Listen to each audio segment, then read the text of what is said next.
This is Kerrigan and Company. Some banks focus on transactions. At Rockland Trust, we focus on people. Relationships come first because financial success isn't built in a single meeting or a single moment. It's built over time by listening and showing up, by being in your corner through every stage of life or business. Come bank where your relationship matters. Rockland Trust, where each relationship matters. Member FDIC. It doesn't matter if you're a beauty or a beast. We want you to be our guest and enjoy this episode of Kerrigan and Company. Kerrigan and Company is here for you. Yes, Kerrigan and Company is here for you. Hi, everybody, and welcome to Kerrigan and Company. So good to have you with us today. We're doing a little something different today. I have no co-host. It's because I have three fabulous guests. So I made the decision, alongside, of course, producer Dave, that we would give all of our attention to these three guests as opposed to having a co-host. And our first guest today is someone that I am going to tell you right now, do not miss his performance here at the Opera House. He is right now in Beauty and the Beast. It'll be here until May the 2nd, so be sure you check it out. I am so happy to have with me today Danny Gardner. Danny, it's so good to see you. Thanks so much for having me. Better known on stage as... Lumiere. Lumiere. I got to tell you, Beauty and the Beast, so I have two kids, and my daughter is at that exact age where Beauty and the Beast came out when she was a kid. Mm-hmm. So first we watched the video ad nauseum. I mean, until I could recite every word. And Lumiere, he's the best. He's the best part of the whole darn thing. I've seen it a couple times on Broadway. Yeah. And now here you are in Boston doing it. It's such a great part. It is. I love it. And I grew up with the animated feature in 1991, and I fell in love with Lumiere right away. And so I wanted to play the role for a long time. And when I got the audition, I thought, maybe this is it. I can finally play it, because this is one I've been trying to cross off my bucket list. And now to do it, with the 30th anniversary of the show and to tour with it is really very special. So you specifically tried out for this part. Yes, yeah.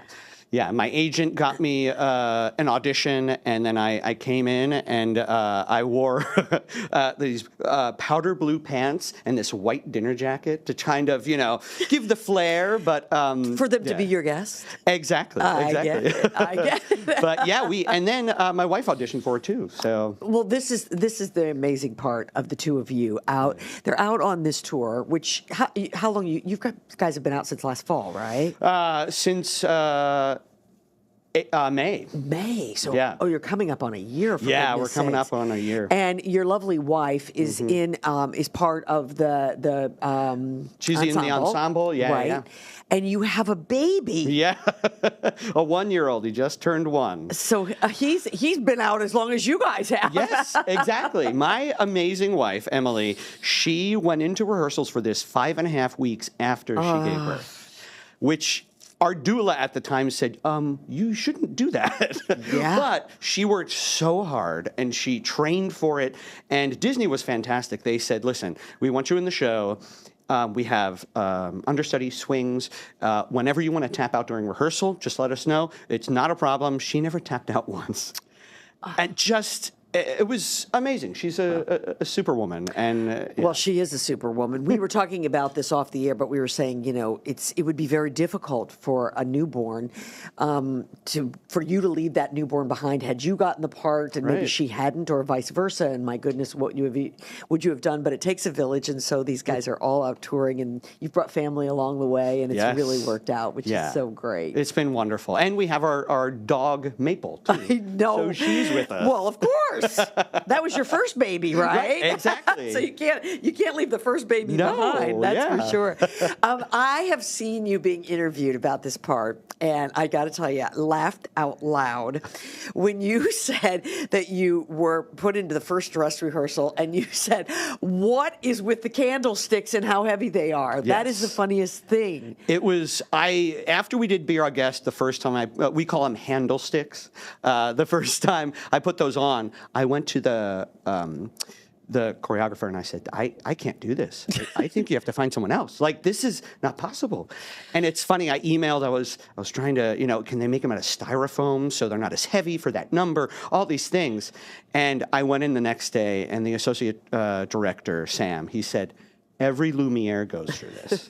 You need that time to have your time of saying they have to find someone else, and then you work through it. And I did, and with the support of everyone. But it was definitely, there was a day there where I was like, I think they have to recast. So I can't do it. Well, I think you said they're like 6 pounds apiece, right? And you spend the entire time on stage with your arms up like this, holding them. Yeah. And then I just want everyone to take a moment and think about all that dancing and singing, and all that goes along with that. I mean, that really that is something you want to be a little warned about, I guess. Yes, and the way they're weighted, it's kind of like, if you know what a kettlebell is, it's holding all the weight above your hand. Lovely. So it just adds an extra layer of difficulty. But luckily, we have a great physical therapist with us that travels with the show. And I see her twice, sometimes 3 times a week, I bet. just to check in and make sure, everything's still in working order. And So far, so good. Yes, so far, so good, knock on wood. Yes. Well, and I know you said that, so the costume, of course, is like a candlestick. So it's this gold costume, like a jumpsuit, it almost looks like. I don't know if you're in a jumpsuit, but it certainly looks that way. Yeah. And my understanding is that too is pretty heavy. Yeah, it's about 12.5 pounds itself. And it's kind of like people call, I liken it to wearing a moving blanket because it's quilted, because it's flame retardant. Lovely. And so it's the combination of all of that, and it doesn't breathe the greatest. Yeah. So it's also, very hot. Sure. But the thing is, once, I get on stage, and even at the end of Be Our Guest, when we get that roar from the audience, it becomes so light. That seems so maudlin, but, but I think it is that energy from the audience and the love of this show carries the whole cast over all the hurdles that it takes to do it. I think that scene is one of the most exciting on stage scenes that I've seen for a long time. Why do you love the role? What is it about Lumiere? He never, one of the greatest things, he never gives up, but also he has such love in his heart. And you can see that throughout the show. One of my favorite lines is Mrs. Potts says, "You're the brightest light we have here." And I really think each character kind of is turned into an object that represents who they are. Sure. And I think Lumiere being the candelabra, that light that he has internally is externally created. Yeah. And I think the joy and the love that he has for life is a wonderful thing to step into every night, to embody that and to get to bring such joy to the audience. It makes it, light. Yeah, absolutely. And the other thing is people love this character. I was at the hotel that we're staying at, and the one employee said, "Oh, you're in the show?" I said, "Yeah." He said, "What role do you play?" I said, "Lumi," and I got Lumi out. I didn't even get Lumiere. He said, "Oh, that's my character. I love that guy. He's so great." I said, everybody loves him. Absolutely. And he doesn't give up, because even at the end, when the beast says, "I've let her go," even when the castle is under attack, he says, "Well, the castle is under attack." He's still, even though he knows he may be an object, he's still going to fight for it. You bet. Absolutely. There's something very French about that. I mean, he's obviously French, but there's, we never give up. We always fight for what we love, you know? and a character, to play that kind of character is just... It's a gift. Yeah. Yeah. Well, you do it very, very well. Thank you. That is fantastic. Let's talk about some of the other roles that you have played. Yeah. First off, you are a choreographer, and you and I were talking about it off the air, but you tap. Yeah. You've been tapping since you were 4? 5. Yeah. 5 years old, which is what started that? I have an older brother and a younger sister. I had a lot of energy when I was younger. I can still hear my dad saying, "I think you might still have a little bit of that energy." Yeah, absolutely. So my parents wanted to tire me out after school, so they put me in acrobatics initially, and I didn't like that. And then I did that for a semester, and then the owner of the studio said, "You should put him in tap class. We have an all-boys tap class." For some reason, all these boys at that time signed signed up for tap class. And so I liked it. And then the joke was on my parents because they had an energetic 5-year-old running around the house with tap shoes on. But yeah, ever since then, I just liked the percussive, the dance, the combination of it all. And I love to teach also. When I'm in New York, I teach at Broadway Dance Center and Steps on Broadway. And I also actually just taught at South Shore Dance Studio yesterday. I like to reach out to dance studios around and, make some extra cash. But also, both my parents were teachers, so I have that bug of instilling, dance and things. Sure. So, yeah, but ever since I was 5, I've stayed with it. So. Now, as a choreographer, are you a nightmare to a director when you get on the stage? Hey, I would suggest that... it's funny. I talked to Sam Scalamone, who's the associate director on this. We're friends from before. And I said, how open is the choreographer, especially with tap, to can I put in my own stuff? Sure. And he said, yeah, try it. So throughout some of my solos, I started doing some of my own stuff. And Matt West, the director choreographer, was very kind and said, oh, I see what you're doing. I like that. And then eventually was like, you know what, let's change this. So it was really, to his credit, a collaboration, which was very generous. Absolutely. But you also know what you do naturally and well. Well, that's and the thing, I'm sure that, as a choreographer, I would appreciate that. Yes, yeah. So that's got to make a difference. Yeah, no, it does. Yeah, talk about some of the other roles that you've had. Yeah. One of my favorite roles was a show called Crazy for You. I got to play Bobby. And that was one of the first shows I saw on Broadway that I said, oh, I want to do that. It's Golden Age musical, Gershwin music. Yeah. But then it's big physical comedy and dancing, tap dancing. And so I've gotten to play that in D.C. and on Long Island. And it's one of the best roles there's something about that character also, that he never stops and he just has such love for performing. And then the other one is Don in Singin' in the Rain, the Gene Kelly role. I love that show too. That's another, my grandparents introduced me to movie musicals, and we used to watch that when we go over to their house. And Singin' in the Rain was one of those films that was just magic. You could feel, absolutely, it was palpable how special that was. And so to try to step into Gene Kelly's shoes was such an honor. So those are the two shows I've really had such a wonderful time performing. Is there a dream role out there that you'd like to play? It's not a song and dance role. Well, it's a song role. But The Baker in Into the Woods. Yeah. That's another one that I love that show. Yeah. And that role specifically, my brother went to college for performing, and I got to see him in that show. And that had such an impact to what musical theater could do.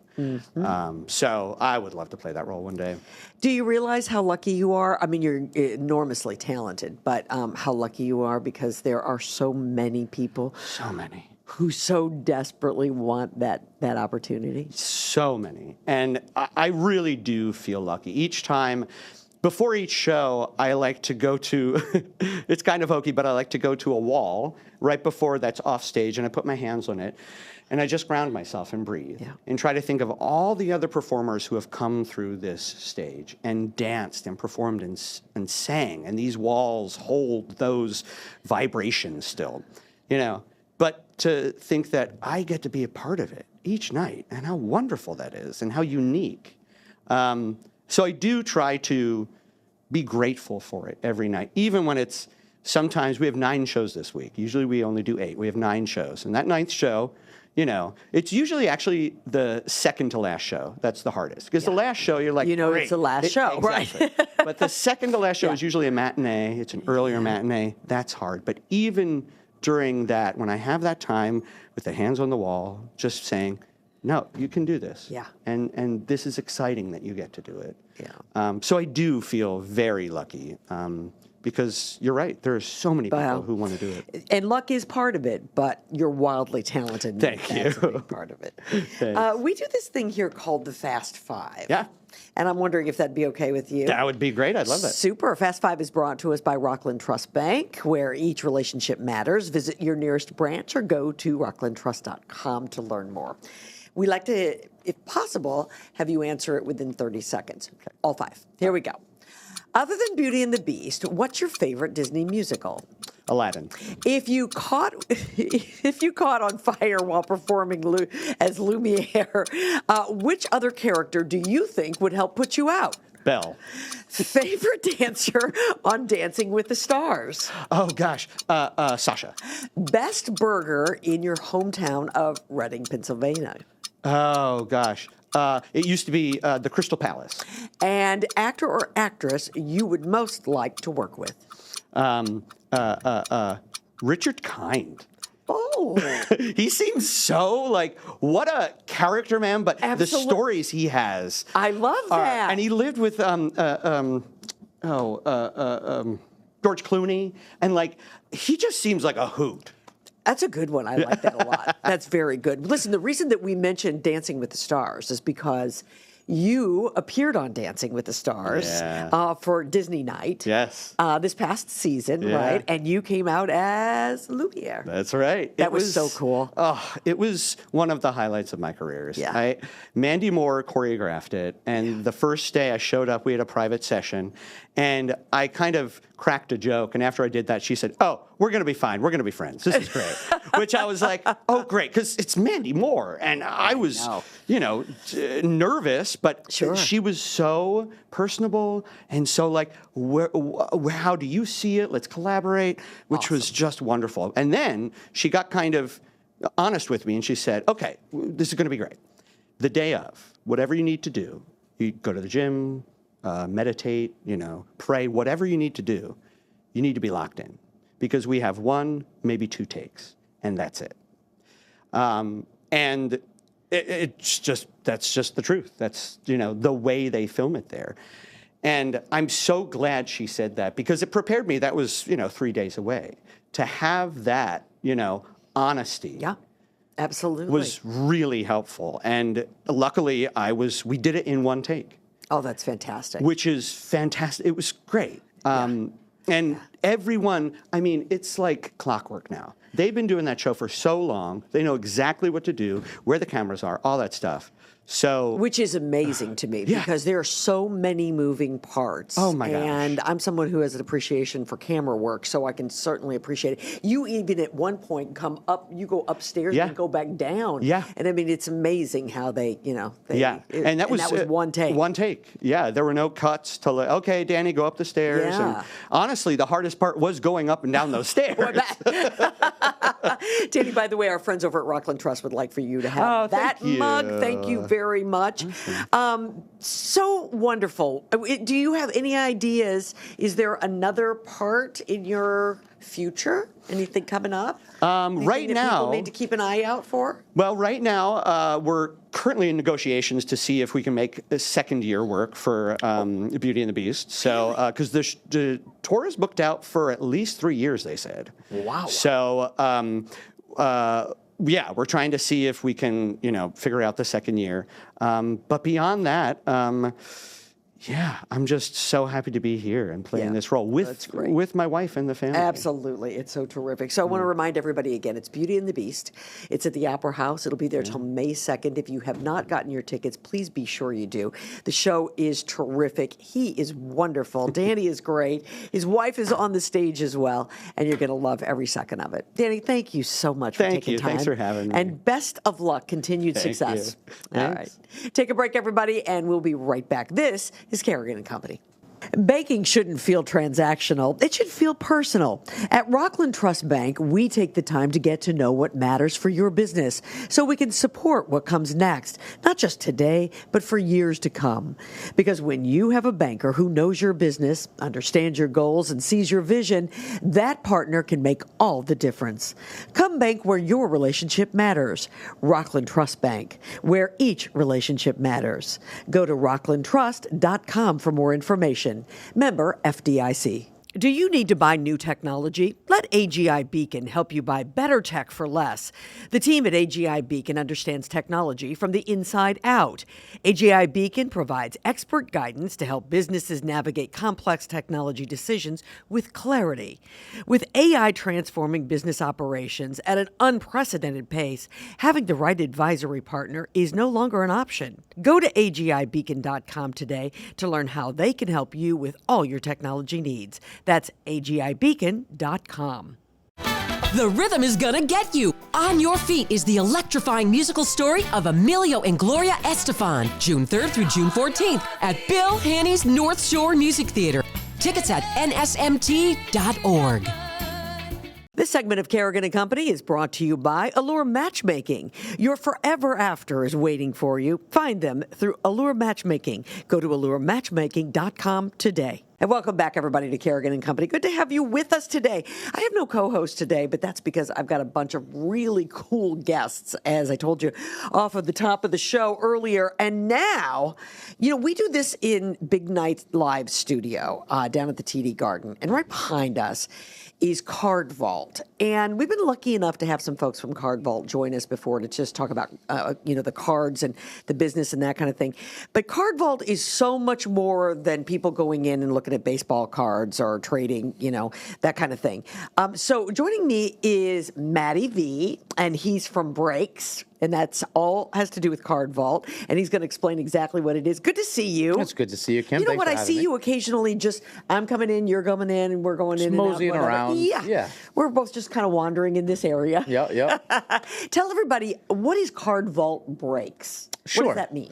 So Card Vault Breaks, what it is there's two components to the modern hobby business. The hobby being, the card collecting business at this point, right? So you have the modern hobby shop, which is what we have all our retail locations across the country. And then another aspect of the business is called live breaking, right? So effectively, it's opening the boxes that we sell in the retail stores in a live environment, a live shopping environment. Think like QVC back in the day, Home Shopping Network, things like that. But on modern apps, platforms like the Fanatics platform, the Whatnot platform, eBay. eBay now has a live component. So we basically take the inventory that we have in the shops, we put them on camera in a live setting. People will then buy the boxes, buy packs, or do what's called breaks, which is essentially us piecing out. We'll take basketball, for example, right? There are 30 NBA teams in the National Basketball Association. We will sell each one of those teams one by one. Let's say, for example, you buy the Boston Celtics in the break. We'll then, when all the teams fill, we'll open up the box. All the Boston Celtics cards are sent to you. Let's say Joe down the street buys the Minnesota Timberwolves. The Timberwolves cards are sent to them, so on and so forth. You can buy one team, as many teams as you like. A lot of different formats. And Manny, I don't have, just staying with that same example. Sure. So I bought the Boston Celtics. Then I don't know what's in that box, Correct. right? Correct. And you don't either. Nope. Correct? Nope. No one. So, I've bid the highest bidder. Yep. Gets the box. Yep. And let's just say that I'm bidding. What do I need to sort of prepare for? What would I have to pay for that? So it depends on the product, right? So there's, in the industry, there's a wide array of different products. There's entry-level products that range from $50 to $100 a box. And then there are certain SKUs of product that are, the upper echelon in our industry. So we know where it falls in the echelon. Oh, yes. Okay. There are certain brands. Think of it like Nike, Adidas, Reebok, things like that. There are certain brands and certain products that come out that can be $10,000, $15,000 a box for one box. And there's others that are, a couple $100, things like that. Sure. More accessible to, your average collector, so to speak. But those higher priced ones where, if you're a diehard Celtics fan, Lakers fan, whatever, to stick with the NBA example, instead of spending $10,000 on a whole box, if you only want the Celtics cards, you can buy them for $500, $600, and you kind of crowdsource out, some of the more expensive and reduce the barrier of entry for a lot of collectors. So when I open that box up and I paid $500, what am I going to find inside? Well, hopefully a really big Jason Tatum card or a Larry Bird auto or something like that. So, listen, like anything else, it's, there's a measure of risk to it for sure. Yeah.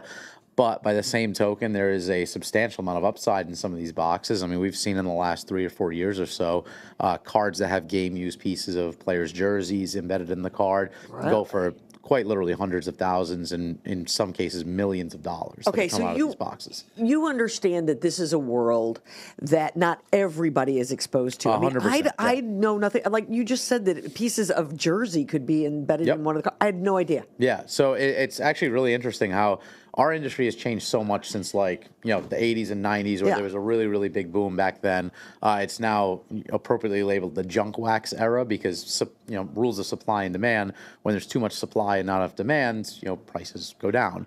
A lot of the companies mass overprinted a lot of their products in the late 80s, early 90s. And at the time, the products were quite simply just a piece of cardboard with a grown man's face on it. Is really all it was. Sure. The modern collector now can open up boxes that have autographs on the cards, relics of, bat relics on the cards, hockey stick relics on the cards, jersey relics on the cards. Like, there really is a very wide spread of unique items that are, baked into the products these days that provide collectors with a lot of different, and not just sports, by the way. There's Star Wars cards that have original pieces of the costumes from Star Wars movies, or there's tons of other pop culture examples. So it really is. It's still very much a niche industry relative to, macro business, but in terms of where it was, 20, 30, 40 years ago, it's exploded in a way that I don't think anybody's really expecting. Okay, so who is the customer? It's got to be a pretty wide range. Yeah, so honestly, what we see right now, and it's very interesting, is obviously, there are people who have been in this hobby for generational collectors that will always collect. It's very much a grassroots industry in that regard.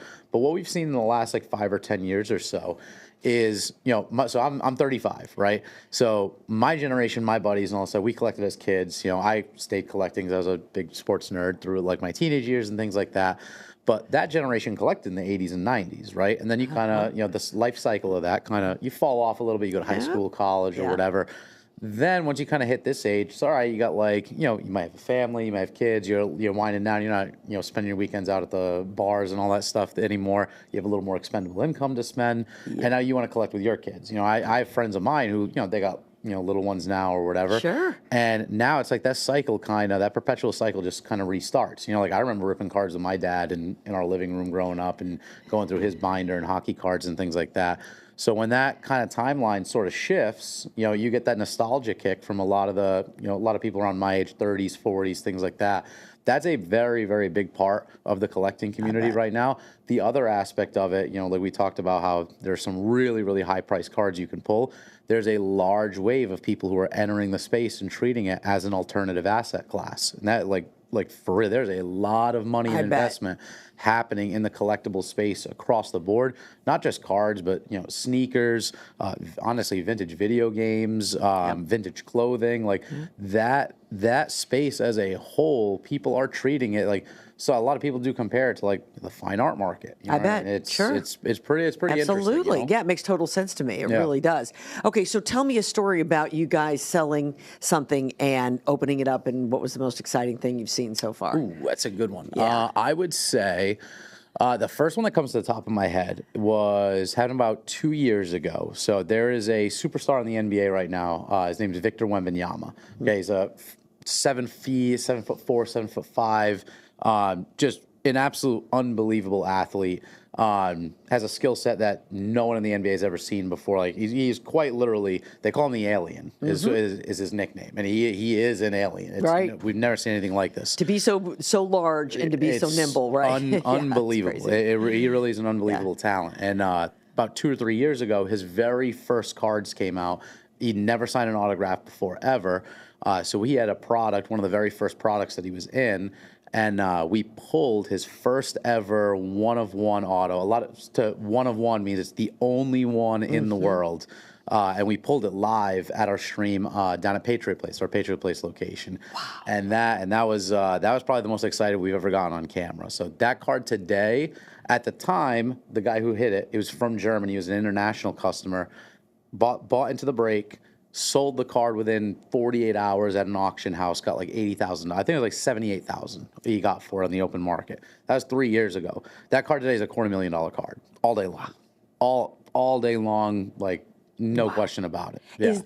So that one's worth $250,000. I mean, I know this is just so so simplistic, but people are fascinated by what the cost of this is. What's the most expensive card right now out there? What would be a card that would just be crazy? Like theoretically, if it hit the market, right, exactly. I'm sure it's in somebody's collection. But I mean, it would be a PSA 10 Mickey, 1952 Topps PSA 10 Mickey mantle. That would probably, I believe, there's only 3 in existence, if memory serves me correctly. That would do $50 million on the open market. Whoa! Yeah. Now that's an investment piece. Yeah. Just like what you just said. That's like owning a Monet. That's a $40 to $50 million card on the open market if it ever actually hits the open market. Do you have any idea where those are? Do you? Those three? I mean, is it known? Oh man, I forget the gentleman's name. He's done a couple interviews. I'm gonna blank. I'm not even gonna attempt to remember his name. But they're like. You can look into what's called a population report on just about any card that's ever been produced, right? So basically, these companies that grade and authenticate the cards, they keep a catalog of what was graded, what the grade was, so they can for transparency and for provenance purposes, So I believe there's only 52 mantles in a PSA 10 right now. Unbelievable. Off the top of my head. Matty V is my guest here, and I'm so happy that he has joined me. You guys have Big Night Live in Card Vault has this big event that's coming up. Mm-hmm. So we're taping this on the 21st of April. This is coming up on Friday, the 25th. 25th. I'm not real great with the numbers and the days of the week. Bear with me, if you will. Coming up on the 25th. This is really cool.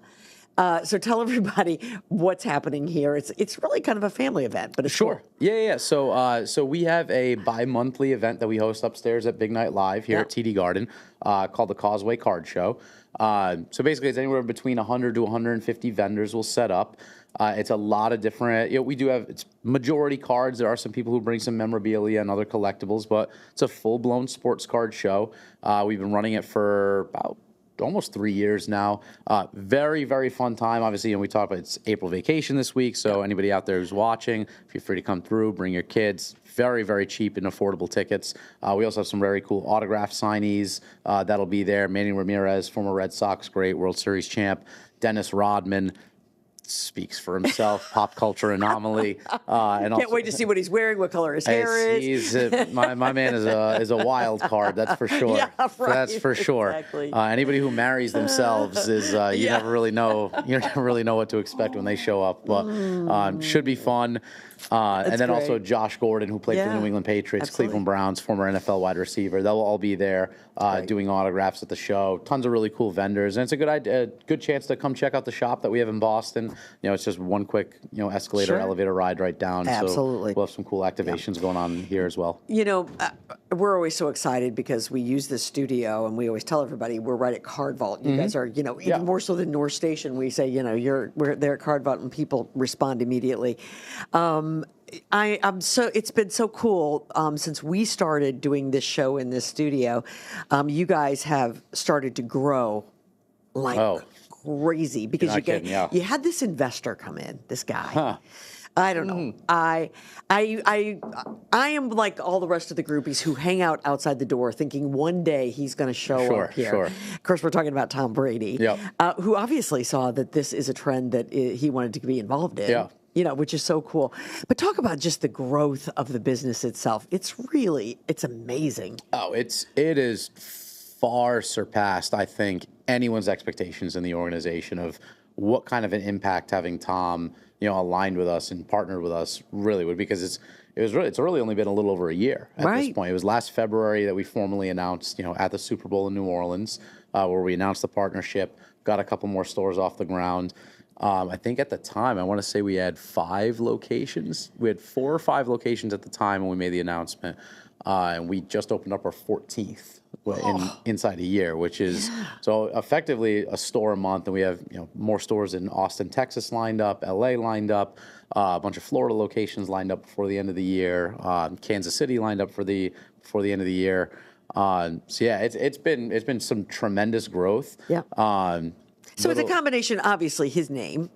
For sure. But I mean, it's an industry that's growing too, right? Absolutely. At the same time. Yeah. So this was a perfect collision of it really has. And I mean, Tom's been very transparent. I mean, the funny thing is, a lot of people, like friends of mine or anything like that, they'll ask me, like, oh, is he actually hands-on? Like, does he actually know the business? He is very, very much a participant in the industry as well. He likes cards. He collects cards himself. He wants to know about the industry. He wants to know like what's happening, have his fingers on the pulse of, what's going on in the industry across the board. So he's been an amazing partner to us. Just a tremendous impact across the board, from building the brand recognition, helping us, navigate what markets to be in and things like that. Yeah. It's been like an absolute dream scenario. Yeah, he strikes me as a guy who would put some money in and would collect cards. Yeah, he'd be a guy who'd be looking for the ultimate card. He's got a pretty cool collection. For sure. I bet. What's a card? What one of his cards go for? So he's got a lot. So obviously he came out in 2000 was his rookie year. But his most iconic card is probably the 2000 Playoff Contenders rookie ticket autograph. I don't know what the last PSA 10 is, because that there's such a spread on how those go. I mean, it's a six-figure card all day. Listen, you can probably get like a modestly graded one in the 60, 70,000 ballpark, something around there. So if any of you guys have $60,000 burning a hole in your pocket out there, you don't know what to do with it. There's just some modestly priced one out there. You'd be welcome to have it. That's awesome. Hey, listen, let's remind everybody, Big Night Live this coming weekend, the 25th. Yep, April 25th. Big card show there. Take your family. It's going to be a ton of fun. And wow, meet Manny.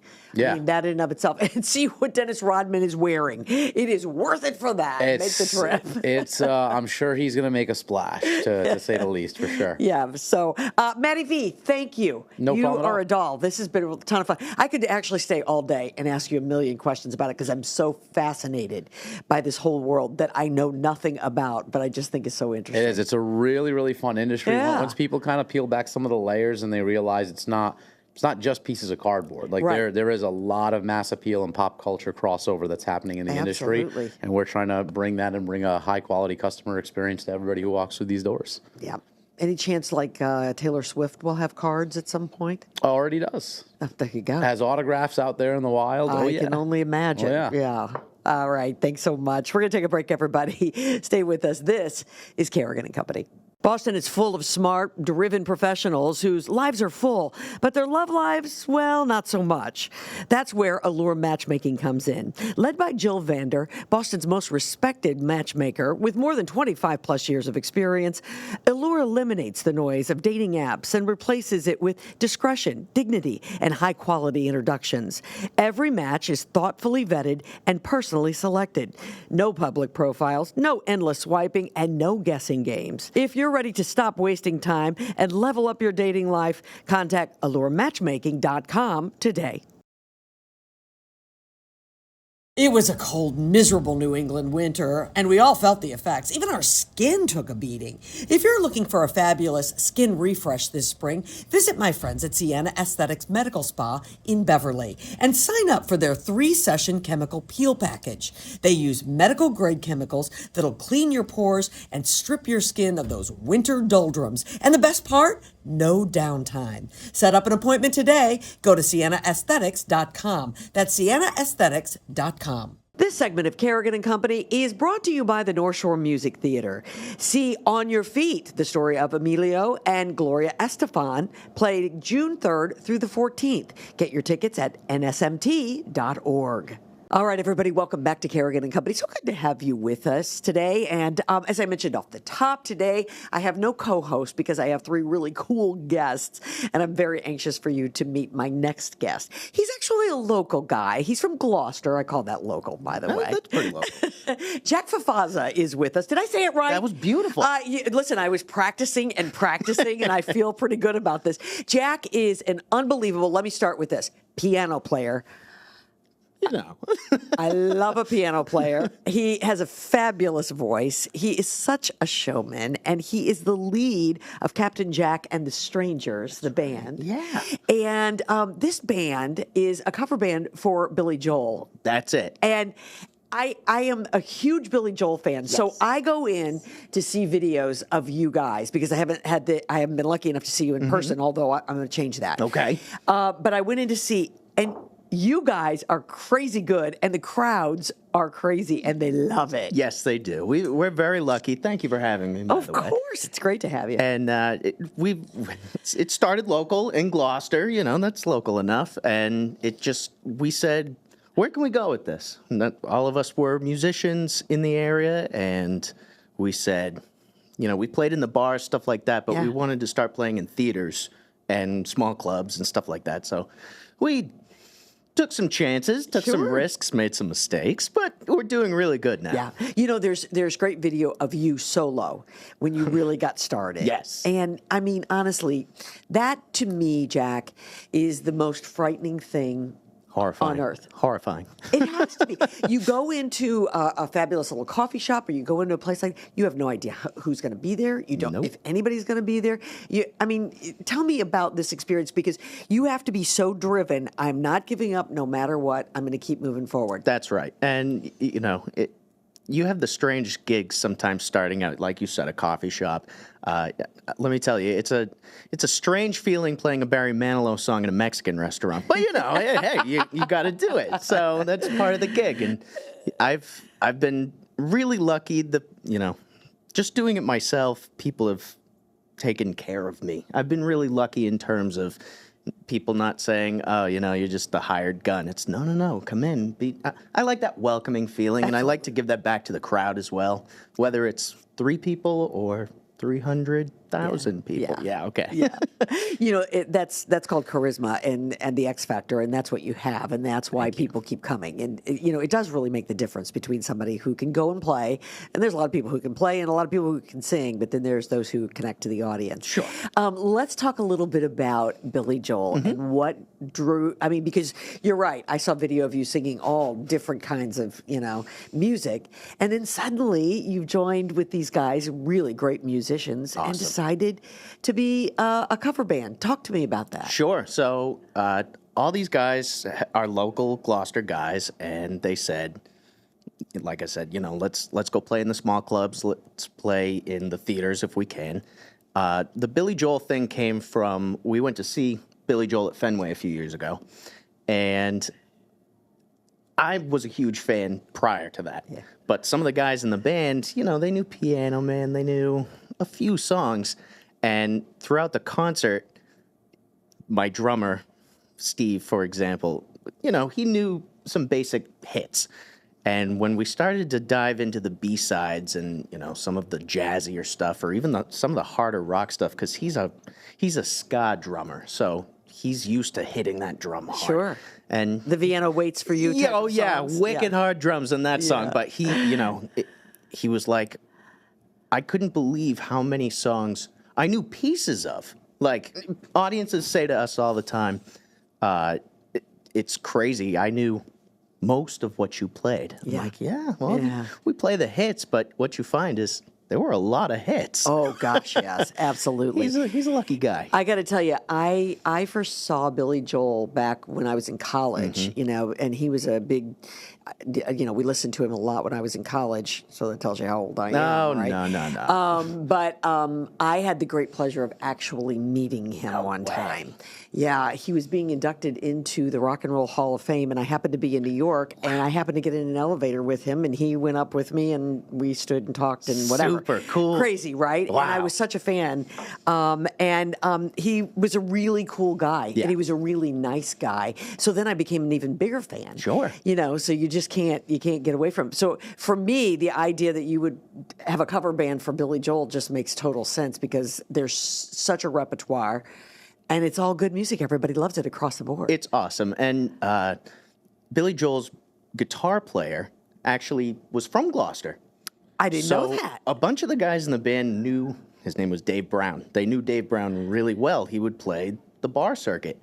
And every once in a while, Billy would come to town and see Dave Brown. And, there are a whole bunch of gossip stories, even in Gloucester. But he was cool. And he was, when he would talk to other band members in his band, there was like this wise guy kind of shtick. And Fortunate, I don't know, but my band has the same thing. And that, in between songs, we're like, what do we talk about? And we just be ourselves. Absolutely. That's so great. It's so great. So tell me a little bit about how the crowds receive it. I know I've seen the video and said it's great, but obviously it's being received well. It is being received well, and, tributes are definitely on the rise. Why do you think that is? Well, I think, unfortunately, some musicians are getting older. For example, Billy Joel had to stop touring because of some health issues, and people still love the music. What we see, for example, is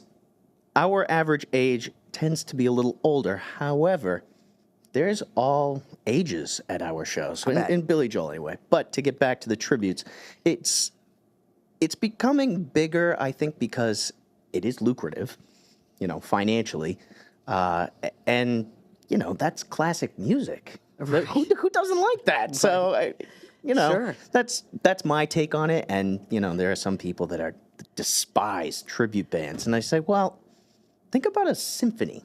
Think about an orchestra. If you go and see a Mozart concerto, isn't that kind of a tribute band? I mean, they didn't write this music, so I don't know. That's my take on it. I love that take, though. That's 100% right. So we'll be at Tanglewood soon. So you are, however, appearing at the North Shore Music Theater. We are. Even better. Which I love. Yeah, and you and I were chatting about this off the air. We love the North Shore Music Theater here. Obviously, very much. I would love them. It wouldn't make any difference that if they were a sponsor or not. I appreciate the fact that they are a sponsor of Kerrigan and Company, but we love the theater no matter what. We absolutely do. That fabulous gem in the round. So talk to me about how a band plays in the round. So we do kind of cheat a little bit, and we make the round stage a proscenium, so, a standard auditorium. But performing in the round is very I've seen concerts there where they'll set up a band like proscenium, and they spin the stage. It's super cool. Yeah. Super cool. It really is. And performing in the round is a little different because at any time you have your back to the audience, and that's like rule number one, don't turn your back to the audience. So luckily with my band, they're not particularly if we were to perform in the round, there'd be a slight learning curve. Yeah. Oh, of course. With anybody performing in the round. For anybody, right. Well, I think that there's a lot of actors who come to the theater there, and that takes a while. Yes. And having said that, this is what's really cool. Jack, not only is he going to be singing at the North Shore Music Theater, but he's no stranger to that stage. I mean, that's what I was going to say. We were talking about this before the show. But you have performed there in a few different shows. I have. I've been really lucky. It started, I was in middle school, and a teacher at the school, it was a Friday, and he pulled me after class, like, end of the school day. He goes, come here. I go, uh-oh, what did I do now? So he says, listen. Middle school. Yeah, exactly. What a horrible time. Anyway, he said, listen, there's an audition for a show at North Shore Music Theater. I think you should go. It's tomorrow. I'm like, okay. I didn't know anything. So I go. You get there at like 9 o'clock in the morning, and there's 1,000 kids there and their parents. And after an hour, 2 hours, you go in, you do the audition. I don't know what I'm doing. So my parents are sitting there, and my parents supported me, but in their minds, I could tell they were like, there's no way. There's no way. Why are we so, here? that's real optimistic. No, I love them. But they were good, and they trekked it out, and I was one of the final two, and they chose both of those kids. One is the main part, which myself, and there was an understudy. So that's where it started, and after that, I was in, that show was Tarzan. That was a lot of fun. Then I did The King and I with Lorenzo Lamas. Remember him from Falcon Crest? Oh, yeah. Of course I do. Did he play the king? He played the king. He was cool. He was really cool. That's cool. I did The Wizard of Oz, and I did The Sound of Music. I was one of the kids in The Sound of Music. Really? Were you one of the children? I was. Oh, yeah. Look at you. A ton of fun. That's a great show. That is a great show. What did you do in... what did you say before The Sound of Music? The Wizard of Oz. Yeah, what did you do in The Wizard of Oz? Yeah, I was in the Munchkin Kingdom. Yes, And you were a little munchkin. A little munchkin with a yellow curly wig and a big purple robe. So the wardrobe department, thank you, North Shore, really hooked me up on that one. And then I did 4 Christmas carols, and I worked with David Coffey, and you know, It's how so could you good. not? It's and so good. Not to bring it down, but Russell Garrett, who played Bob Cratchit, just passed away. Passed and away. I did saw that. 4 shows with him. Did you? Funniest guy in the world. Yeah, So I gotta just happened to just see that that they had posted that. So you can do some acting. I could do a little acting. So the whole reason that, you know, I kind of stopped is because I can't dance to save my life. And they let me know that. That's okay.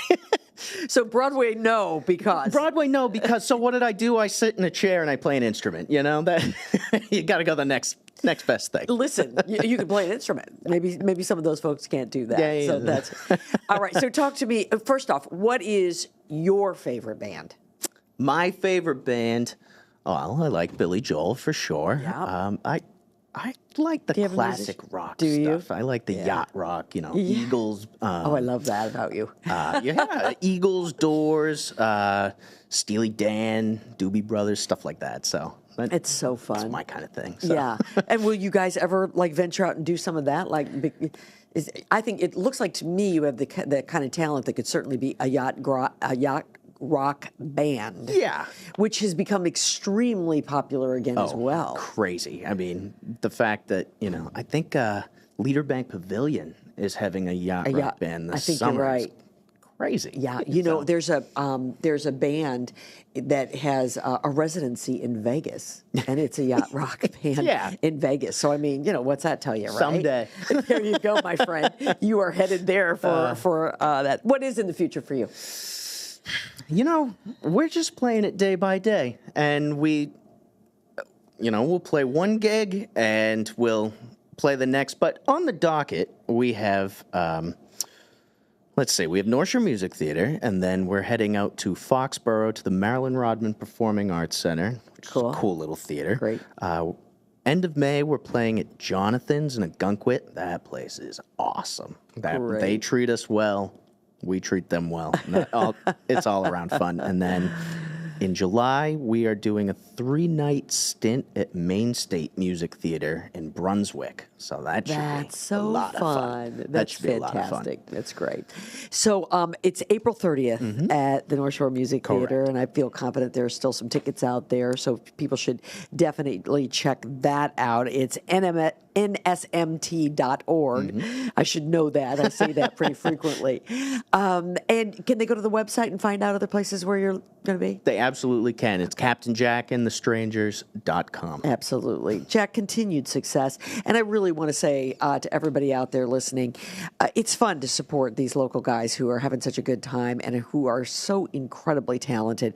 So I really want to suggest this summer, add this to your list of things that you're going to do. Find these guys someplace and be sure you get out and see them. Thank you a bunch. Thank you for having me. You're the best. This was great. This has been a ton of fun. You're the best. All right, stay with us, everybody. We'll wrap things up on the other side. The rhythm is gonna get you. On Your Feet is the electrifying musical story of Emilio and Gloria Estefan, June 3rd through June 14th at Bill Haney's North Shore Music Theater. Tickets at nsmt.org. If you like rum, you're going to love Rumson's Rum, New England's most award-winning rum brand. Rumson creates distinctive and savory flavor profiles by hand-selecting and marrying the finest barrel-aged Caribbean rums. The spirits are then blended and finished in the New England Rum House. Choose from Rumson's Gold, Spiced, Grand Reserve, or Coffee Rum. Find Rumson's at liquor stores or ask for it at your favorite restaurant. Learn more at rumsons.com. That's rumsons.com. Rumson's. Life lived. Life enjoyed. This segment of Kerrigan & Company is brought to you by Sienna Aesthetics Medical Spa. Take years off your face with the very latest technologies at Sienna Aesthetics in Beverly. Well, that's going to do it for this edition of Kerrigan & Company. I told you we had 3 really cool guests, and they were a lot of fun. And all 3 of them have some big events coming up. So just a quick reminder, Card Vault, they have the big card show coming up on Saturday, the 25th at Big Night Live. Tickets are still available. Be sure you check it out. Jack and the Strangers, they will be at the North Shore Music Theater on April the 30th. Tickets are still available there. And finally, don't miss Beauty and the Beast at the Opera House through May the 2nd. If you're watching us on YouTube, please subscribe and be sure you follow us on social media. In the meantime, have a great week, and I'll see you again next week. Thanks, everybody, for listening to Kerrigan and Company. To find out who will keep me company and be my co-host on the next episode, be sure you follow us on Instagram, Facebook, X, and TikTok. Kerrigan and Company is recorded at the Big Night Studios at the TD Garden in Boston. You can view the podcast on YouTube and listen to it wherever you get your podcasts. Be sure you tell a friend. The executive producer of Kerrigan and Company is David Thompson, and our social media managers are Grace Kerrigan, Colby Thompson, and Riley Thompson. See you next time.